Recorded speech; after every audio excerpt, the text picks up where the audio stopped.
नाज़रीन, काज़ी अहमद में मुख्तलिफ धुरिन पारा पानी की खोड़ खिलाफ पैदल मार्च करे एहतजाज किया वियो। वधीक तफ़सील ज़ुल्फ़कार टांवरी की रिपोर्ट में।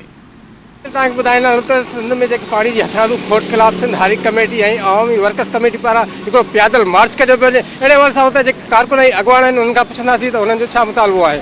पानी विकिरो पियो थिए, पानी जेतिरो बि आहे उन्हनि पुछण जा ॿारनि खे कोन थो मिले। मुंड ते लिफ्टूं आहिनि, फटा आहिनि, नूलियूं लॻियूं पियूं आहिनि। एतिरनि पानी हुजे, थोरो घणी हुजे, माण्हुनि जो फसल कोन थो थिए। हिकु त 1 करोड़ माण्हू सिंध जो मुतासिर आहे। असां ही मार्च अॼु काज़ी अहमद खां पैदल सकरण ऐं सुभाणे सकरण खां नवाब शाह। पाणीअ जी खोट ॿिनि क़िस्मनि जी थी रही आहे।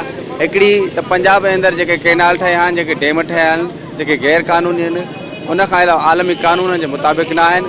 उनखां अलावा हिते जेके वॾा जागीरदार आहिनि उहे जेके पाणी रोकियो वेठा आहिनि, असां उन्हनि जे ख़िलाफ़ ही मार्च रखियो आहे। पुछड़े ताणी पाणी टेल ताणी पाणी पहुचाइण जे लाइ ही मार्च असां हितां खां मार्च काईंदासीं। सकण खां पोइ नवाब शाह ताणी पंधु वेंदासीं, पैदल मार्च कंदासीं। ही ज़ुल्म आहे, ही जबर आहे। इन जबर जे ख़िलाफ़ अवामी वर्कर्स पार्टी ही कदम खयो आहे ऐं जेकॾहिं पाणी टेल ते न पहुतो त इन खां वधीक सख़्तु कदम खयो। असां इहो था चऊं त असांजो पाणी खोलियो वञे। असां कंहिंजे बि हिसे जो पाणी कोन था घुरूं, न सिंध जो घुरूं था, न बलोचिस्तान जो घुरूं था, न केपी जो। असां पंहिंजे हिसे जो पाणी था घुरूं। रियासत खां अपील था कयूं त असांखे पंहिंजो पाणी ॾिनो वञे।